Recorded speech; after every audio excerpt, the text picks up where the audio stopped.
આ છે ઓસ્ટ્રેલિયાની અંદર સરગવાના ઝાડ. એટલા સરસ મજાની સિઝનમાં ઉગતા હોય છે અને સિંગ તો બહુ જ મળે. આ સિંગ એટલે સોનાની કહેવાય, કારણ કે આની અંદર ભરપૂર પ્રમાણમાં વિટામિન્સ હોય. તો આનું સૂપ પીવો કે આના શાક બનાવો કે આની વેરાયટીઝ બનાવો, બેસ્ટમાં બેસ્ટ જોવો આ રેસીપી આપણે બનાવ્યું છે લોટવાળું શાક. અરે ભાઈ, આજે શું લઈને બેઠી છું ખબર છે? કે સરગવાની સિંગ. ઓસ્ટ્રેલિયાની અંદર સરગવાની સિંગની સિઝન હોય છે આ, એટલે કે ફેબ્રુઆરી મહિનો મળે તો કાચી કેરી, પાકી કેરી અને આ બધા સરગવો અને અમુક વસ્તુઓ બહુ સરસ મજાની મળે. લીલું શાક બીજું તો મળવું એક બાજુ પર રહ્યું, જો તમે ઘરે ઉગાડતા હોય તો બરાબર છે.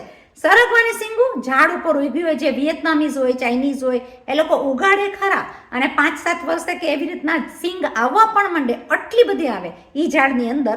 પણ એ લોકોને ના ખબર હોય ઘણીવાર કે ઘણી વસ્તુમાંથી શું બને, અમુક બનાવે અમુક ના બનાવે. પણ આપણે તો સરગવાનું બનાવીએ લોટવાળું શાક અલગ અલગ રીતથી. કોઈ ફેરે કોઈમાં છાશ પડે, કોઈકમાં તમે એમને દહીં નાખીને કરી શકો, એ છે લીંબુ નાખીને કરો, ટમેટા નાખીને કરો, બધાની રીત અલગ અલગ હોય. અને મિક્સ શાકની અંદર રસાવાળામાં પણ સરગવો તો બહુ જ સરસ લાગે. તો મેં લઈ લીધું તો ઝાડની અંદરથી લીલોછમ સરગવો, એનું બનાવી નાખશું લોટવાળું શાક. કારણ કે હેલ્થમાં આને કહેવાય છે સોનાની વસ્તુ. હું બધાને અહીંયા પણ છોકરાઓને કહેતી હોઉં કે આ સોનાનું ઝાડ કહેવાય, કે આના બધા જ ગુણ એટલા બધા છે સરગવાના ઝાડના કે એના પાનમાંથી તમે ઘણું બધું બનાવી શકો. થેપલા છે, ભાજી તરીકે યુઝ કરો, કોથમીરની જેમ યુઝ કરો. અને મેં કરી નાખ્યો છે થોડો ઘણો ફ્રોઝન. તો આવી રીતના ઝીપલોક બેગમાં ફ્રોઝન કરેલો હશે ને તો સરગવાને આપણે સંભારમાં લઈ શકીએ, દાળમાં લઈ શકીએ, ઘણી રીતના ઉપયોગમાં આવી શકે. બાફીને એનું સૂપ પી પણ શકીએ, જે પગ માટે અને શરીર માટે નંબર 1. ચાલો બનાવીએ સરગવાનું બહુ સહેલી રીતના શાક, જે ફટાફટ બની જાય, પણ રોટલી પરાઠા સાથે અને ભાત સાથે લાગે અવ્વલ. એકલા તમે ચમચાથી એનો લોટ ખાઓ ને તોય મજા આવી જાય, પણ શાક હોવું જોઈએ સ્વાદિષ્ટ. લીલો છમ છે એટલે એમને હાથેથી બી કપાઈ જશે ભાઈ. આટલા વખત સુધીમાં એવા તો પાટિયા બહુ યુઝ ના કર્યા હોય, એટલે હાથ જ મને તો વધારે ફાવતા હોય છે. તો આ જો તમે આપણે કરી નાખી સિંગના પીસીસ.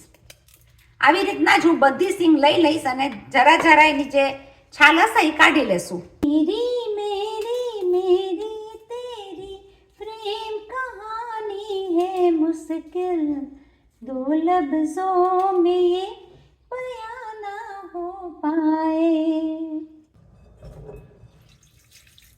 પાણીની અંદર ધોઈને બચેલું પાણી નાખી દેશું આપણે પ્લાન્ટમાં. 1 ગ્લાસ જેટલું પાણી લઈને એની અંદર હું સરગવાને બાફવા માટે મૂકી દઈશ. ઢાંકી દઈશું સરગવાને, ચડવા દઈશું એને 5 થી 7 મિનિટ. મેં સરગવાને મૂકી દીધો છે બાફવા. તો આપણે બીજી બાજુ લઈ લઈશું ચણાના લોટને. એક કડાયામાં હું લઈ લઈશ 5 ટેબલ સ્પૂન ચણાનો લોટ. ચણાના લોટની અંદર હું લઈ લઈશ 1 ટેબલ સ્પૂન જેટલું તેલ. આપણે એને મીડિયમ ધીમા તાપ ઉપર શેકી નાખશું, જેથી કરીને ચણાના લોટનું કાચુંપણું ના લાગે અને શેકાયેલો લોટ તમને પાણી નાખીને કરવામાં બહુ જ સહેલું પડે કે છાશ નાખીને કરવામાં ઇઝી પડે. ત્યારે વિદેશમાં કોઈ શાક ના મળતા હોય તો આવા બધા શાકને લોટવાળા કરીને ખાવાની મજા જ ઓર હોય છે.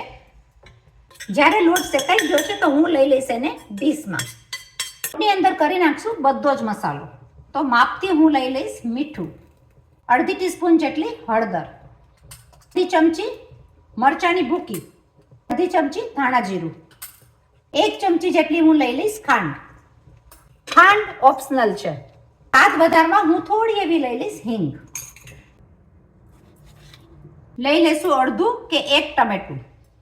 લઈ લેશું ધાણા એટલે કે કોથમીર. કોથમીર ઓસ્ટ્રેલિયાની અંદર હમણાં બહુ જ મોંઘી મળે છે. $22 કે $25 કિલો, 5 દૂને 10 એટલે 1000 કે 1200 રૂપિયાની કિલોની ઉપર થઈ ગઈ, કે 1500 રૂપિયા, જેવી જગ્યા. તો ધાણાને તો ભાઈ ધ્યાન દઈને વાપરવા પડે, સાચી વાત કે નહીં? આ થઈ ગયો આપણો રેડી મસાલો. તમને બતાડી દઉં સરગવો. સરગવો આપણો સરસ મજાનો બફાઈને તૈયાર થઈ ગયો છે.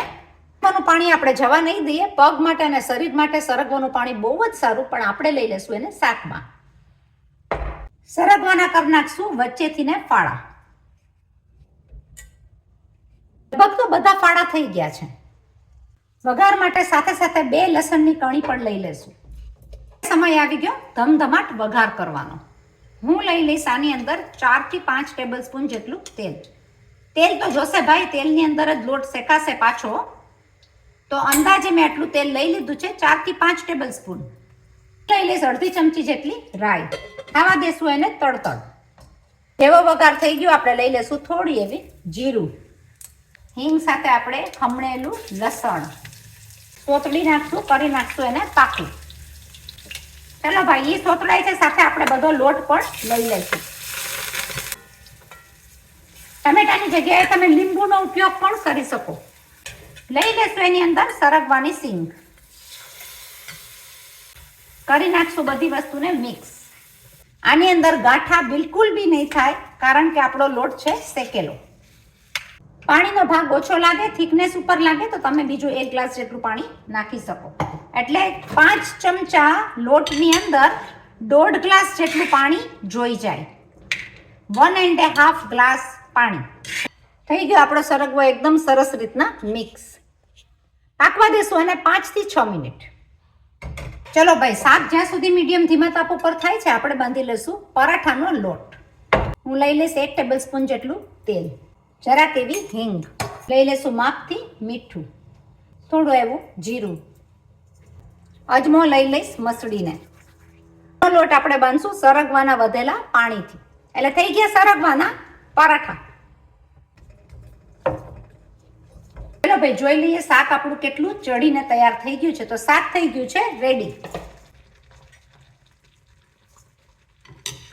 હલાવી નાખશું આપણે એને ચમચા વડે. રસાવાળું શાક એકદમ જ સરસ મજાનું તૈયાર થઈ ગયું છે. તમે મને કહો, હવે આવું રસબસતું શાક હશે તો ઘરની અંદર કોણ નહીં ખાય?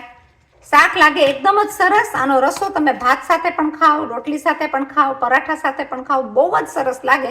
જોઈએ તો લીંબુના 2 ટીપા ઉપરથી નાખી શકો. ઉપર લઈ લેશું ડેકોરેટ કરવા માટેના ધાણા. થઈ ગયું આપણું રેડી સરગવાની સિંગનું લોટવાળું શાક. તમને ગમે રેસીપી તો શેર કરજો, લાઈક કરજો, સબસ્ક્રાઇબ કરજો અને આગળ ફોરવર્ડ કરજો. કોમેન્ટ તો જરૂર કરજો. ચલો કરી નાખીએ પરાઠા.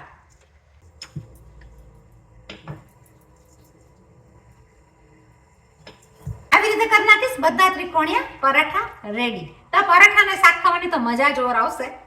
થઈ જશે, બધા રાજીને કહેશે અરે વાહ, સરગવાનું લોટવાળું શાક ખાવાની તો આવી જશે મજા.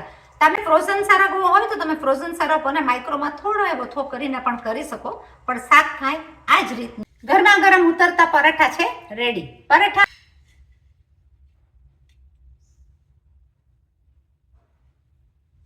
જમવાની થાળી છે તૈયાર.